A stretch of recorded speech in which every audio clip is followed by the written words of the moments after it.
You've seen it happen. Price looks ready to explode in one direction. Everything lines up: trend, setup, confirmation. You enter with confidence. And seconds later, your stop is gone.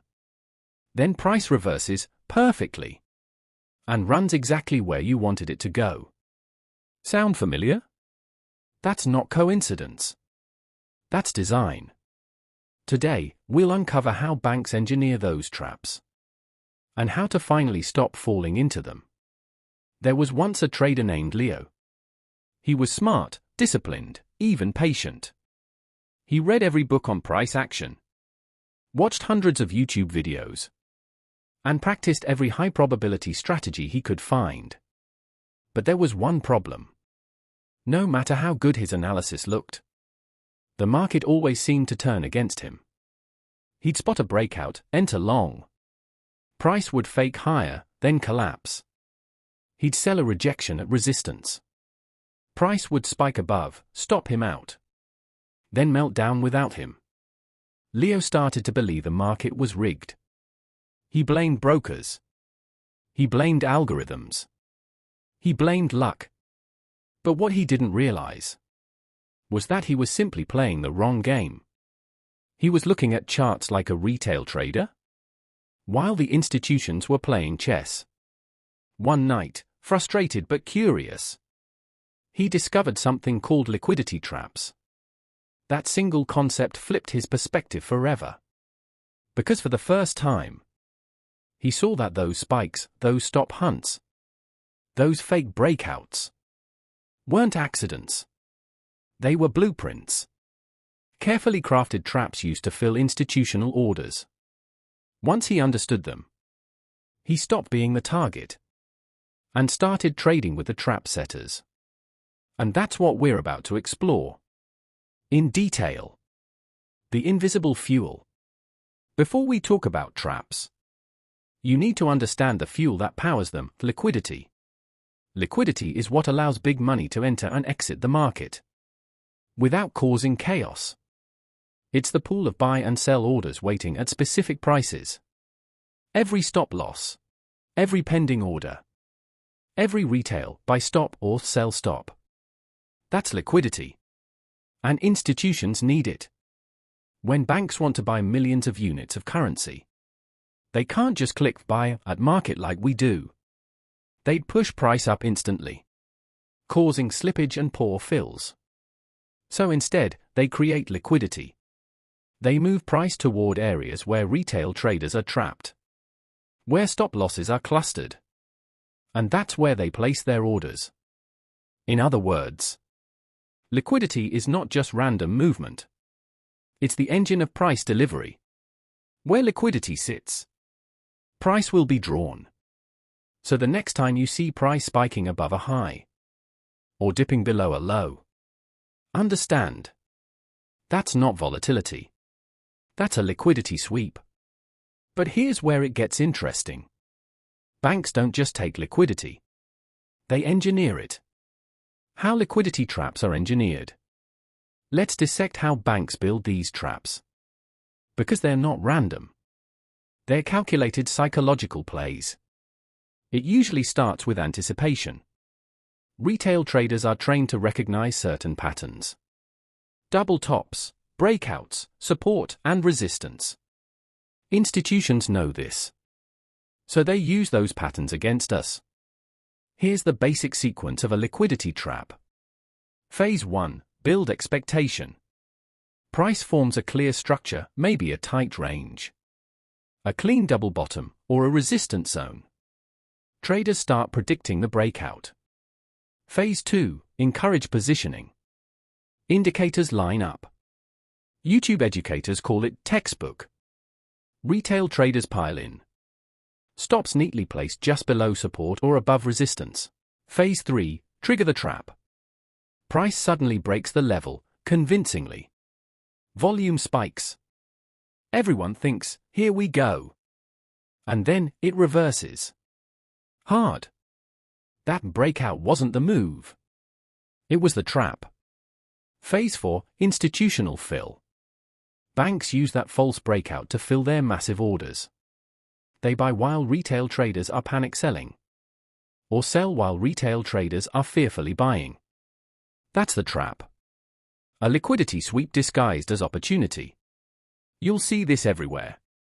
From the 1-minute chart to the daily time frame. The higher the liquidity concentration, the more attractive the area becomes to institutions. It's not about your stop loss. It's about clusters of stop losses.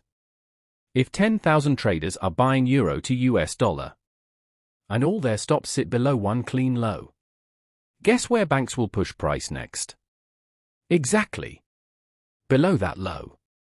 They collect the liquidity, fill their orders, and drive price in the intended direction. Now, here's the painful truth.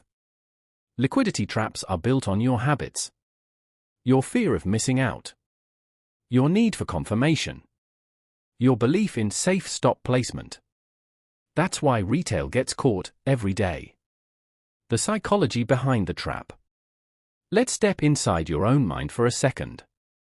When you see a clean breakout, your brain craves validation.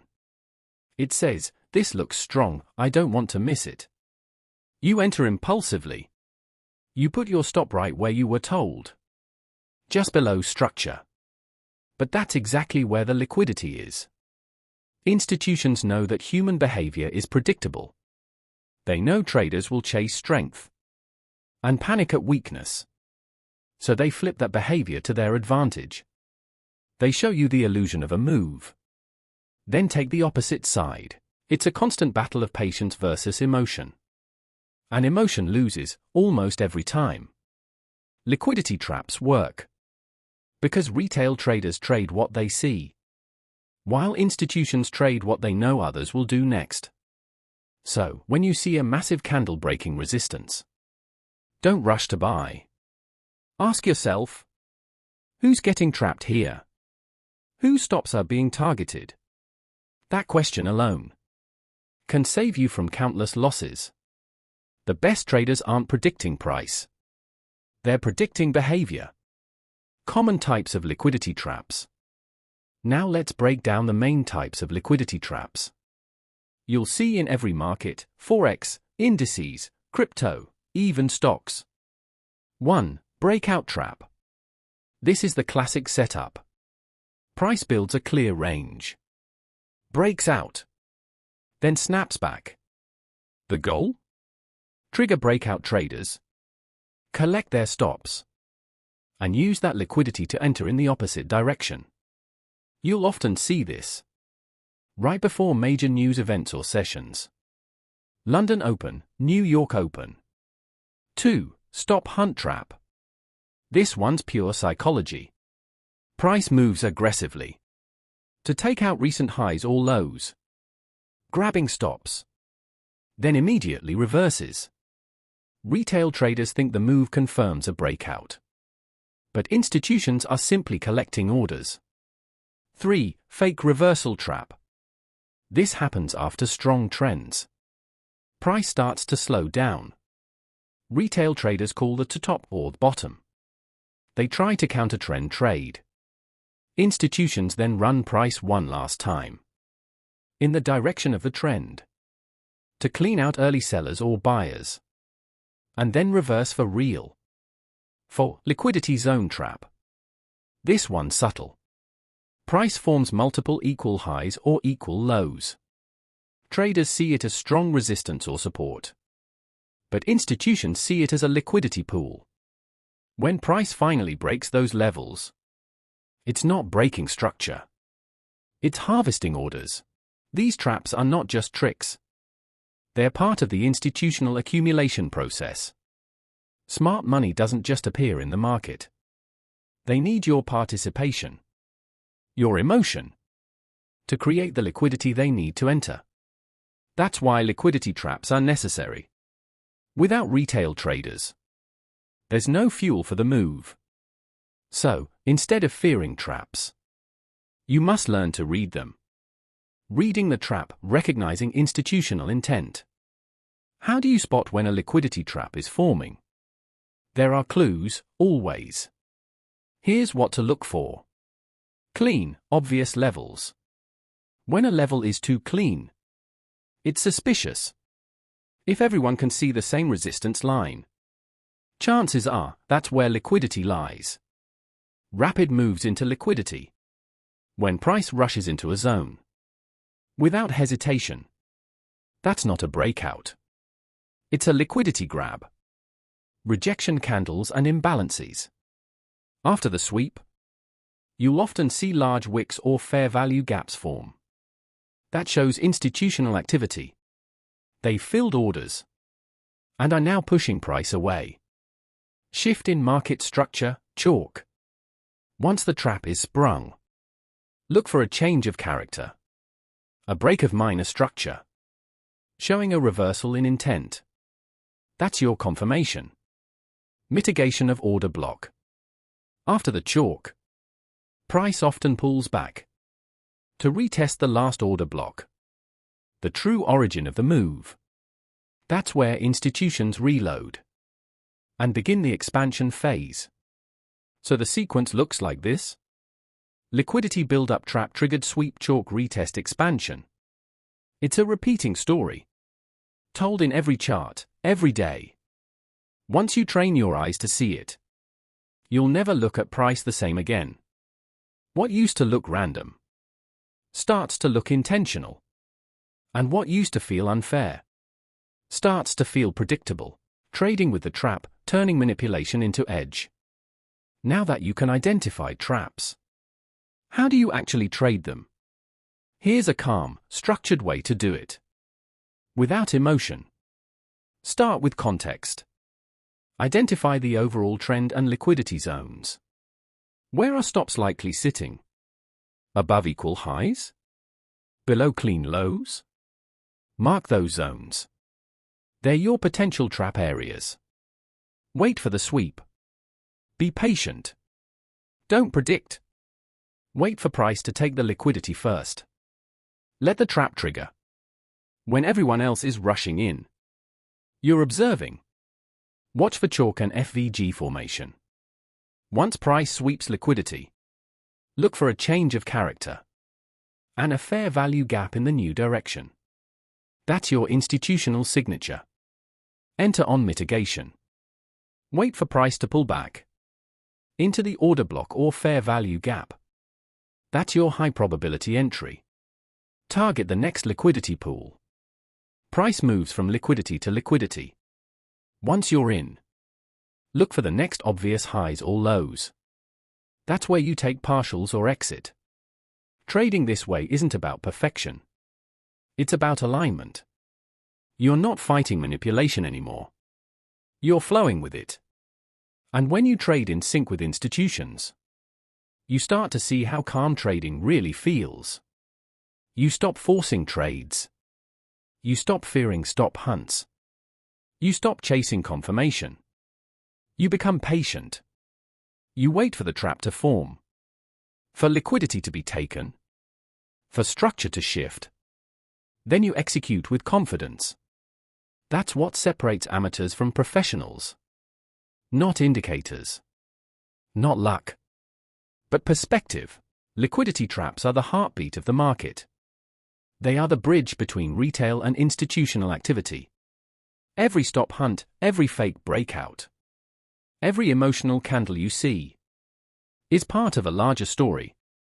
When you stop seeing them as manipulation and start seeing them as opportunity, you gain control. Leo, the trader from our story, eventually mastered this mindset. Now, when he sees a spike, he doesn't panic. He watches. He waits. He lets the trap play out and enters after the chaos. That's how he went from guessing to understanding. And that's the key. Once you understand liquidity traps, you stop being the victim of manipulation and start moving with precision. Because remember, the market is not your enemy. It's your mirror. It reflects your patience, your discipline, and your understanding. So the next time price takes your stop, don't get angry. Ask yourself why. Find the liquidity. Find the trap. And next time, trade with the banks, not against them. If this video helped you understand how banks use liquidity traps to trick retail traders, don't keep it to yourself. Subscribe to the channel, because in the next episode, we'll go deeper into liquidity engineering. How smart money builds traps weeks before they even spring. Stay patient. Trade with intent. And remember, the market always leaves clues.